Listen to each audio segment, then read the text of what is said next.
If you're over 50 and you've been trying to eat healthier, maybe cutting back on portions, eating more salads, avoiding the bad stuff, there's a very good chance you're making a mistake that's actually working against you. And I see this constantly. Someone comes to me doing all the right things. They've cleaned up their diet, they're eating lighter, they feel like they're being disciplined. And yet, they're tired all the time. They're losing strength. They're not seeing the results they expected. Sometimes they're even gaining weight. And when I look at what they're actually eating, the problem becomes obvious almost immediately. They're not eating enough protein, not even close. This is the #1 mistake people over 50 make when they try to eat healthy. And it's quietly sabotaging everything: your metabolism, your muscle mass, your energy, your ability to stay strong and independent as you age. So let's talk about why this happens, why it matters so much after 50, and exactly what you need to do instead. Okay, so here's what's going on. And this is going to reframe the way you think about healthy eating. When most people decide to eat healthier, they think in terms of cutting things out: less fat, fewer calories, smaller portions, more vegetables. And look, that's not wrong exactly. Eating more vegetables is great. Cutting back on processed junk is great. But here's where people go off track. In the process of eating light and being good, they end up slashing their protein intake without even realizing it. A salad for lunch, some fruit for a snack, a small portion of chicken with dinner. They think they're being healthy, but they're actually starving their muscles. And after 50, this becomes a serious problem, because your body handles protein differently now than it did when you were younger. There's something called anabolic resistance. Basically, as you age, your muscles become less responsive to protein.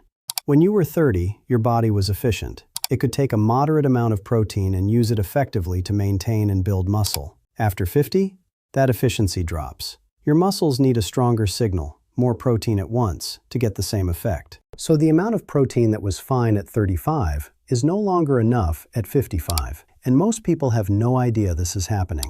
Meanwhile, you're already losing muscle mass naturally. It's called sarcopenia, age-related muscle loss. Starting around 30, you lose roughly 3 to 8% of your muscle mass per decade, and that rate accelerates after 50.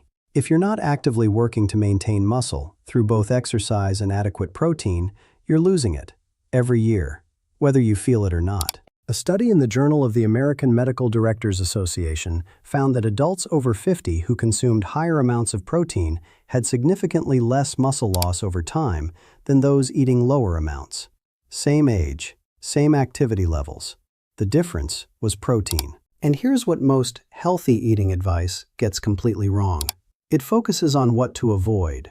Cut the sugar, cut the fat, cut the calories. But it almost never emphasizes what you actually need more of, which after 50 is protein. Now, I need to be straight with you about what's at stake here, because this isn't just about feeling a little tired or not seeing the number on the scale move.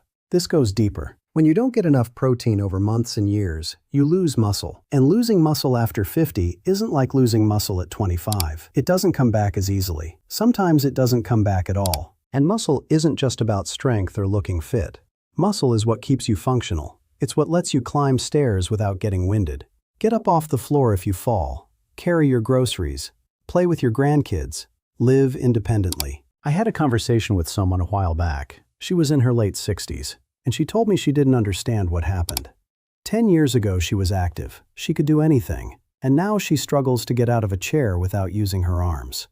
She thought it was just aging. But when we looked at her history, she'd spent the last decade eating healthy, which for her meant small meals, lots of salads, very little protein. She'd essentially dieted away her muscle mass without realizing it. That's the thing. Muscle loss is silent. You don't notice it day to day, but it accumulates. And by the time you feel it, by the time you realize you've gotten weak, you've already lost years of function. There's actually a term for this in the research. It's called anorexia of aging. Not the eating disorder, but a pattern where older adults chronically undereat, especially protein, often because they're trying to be healthy or because their appetite has decreased. And it leads directly to frailty. A study in the journal Age and Aging found that low protein intake was one of the strongest predictors of physical decline in adults over 60. Not illness, not genetics, protein intake. And here's the part that really gets me. This is preventable, completely preventable. We're not talking about some inevitable decay. We're talking about something you can control, starting right now, that determines whether you stay strong and independent or end up fragile and dependent. That's the real cost of this mistake. Not a few extra pounds, not a stalled diet. It's your future mobility, your quality of life, your ability to live on your own terms. Okay, so let's get practical. How much protein should you actually be eating after 50? The old recommendation, the one you might have heard, is about 0.8 grams per kilogram of body weight. That's roughly 55 grams a day for someone who weighs 150 pounds. And for a long time, that was considered enough. But here's the thing.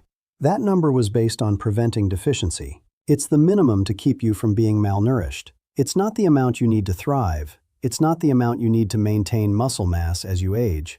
More recent research suggests that people over 50 need significantly more, somewhere between 1.0 and 1.2 grams per kilogram, and some experts say even higher if you're active or trying to build muscle.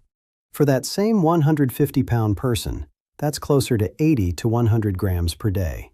Now let me put that in real food terms. A chicken breast has about 30 grams, an egg has about 6, a cup of Greek yogurt has around 15 to 20, a can of tuna, maybe 25. So if you're eating a small salad for lunch with a few strips of chicken and calling that healthy, you're probably getting 15, maybe 20 grams of protein in that meal.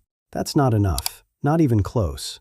To hit 80 or 100 grams a day, you need to be intentional about it. Protein at every meal, and enough of it. And this is where distribution matters. It's not just about total daily protein, it's about how you spread it out. Your body can only use so much protein at once for muscle building. If you eat 10 grams at breakfast and then try to cram 70 grams at dinner, you're not getting the full benefit. A better approach is aiming for 25 to 30 grams at each meal. Breakfast, lunch, dinner. Hit that threshold every time. There was a study in the Journal of Nutrition that looked at this exact thing. They found that older adults who spread their protein intake evenly across meals had better muscle synthesis than those who ate the same total amount but loaded it all at dinner. Same grams, different results. Distribution matters.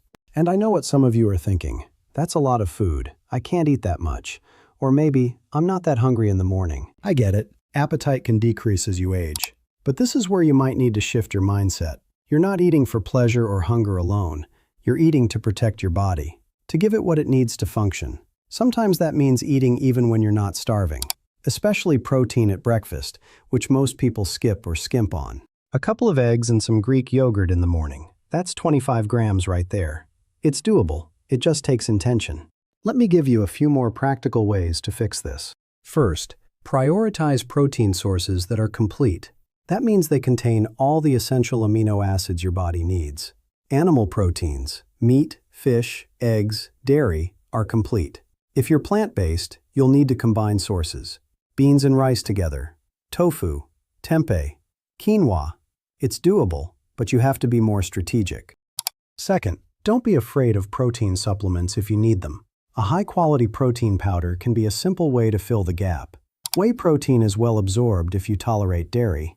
There are good plant-based options too. I'm not saying you need to live on shakes, but if you're struggling to hit your numbers with whole food alone, a scoop of protein powder in a smoothie or oatmeal can make a big difference. Third, rethink what healthy eating actually means for you at this stage of life. It's not about eating less, it's about eating smarter, more nutrient-dense, more intentional. A giant salad with no protein isn't healthier than a smaller meal with salmon and vegetables. Context matters. Your age matters. Your body's needs have changed. And look, I'm not saying protein is the only thing that matters. Of course you should still eat your vegetables. Of course you should limit processed junk and added sugars. All of that still applies. But none of it works if you're letting your muscles waste away because you're scared of eating enough. Actually, let me rephrase that. It's not that people are scared exactly. It's that they've been taught, for decades, that healthy eating is about restriction, about less. And that mindset made sense when the biggest health concern was overeating. But after 50, undereating, especially under-consuming protein, becomes just as dangerous, maybe more so. So here's what I want you to take away from this. Think about where you want to be 5 years from now, 10 years from now. Do you want to be strong, active, independent, able to do the things you love without limitation? That future isn't built by eating less. It's built by eating right. By giving your body the protein it needs to hold on to muscle. By treating food as fuel, not just something to cut back on. Start paying attention.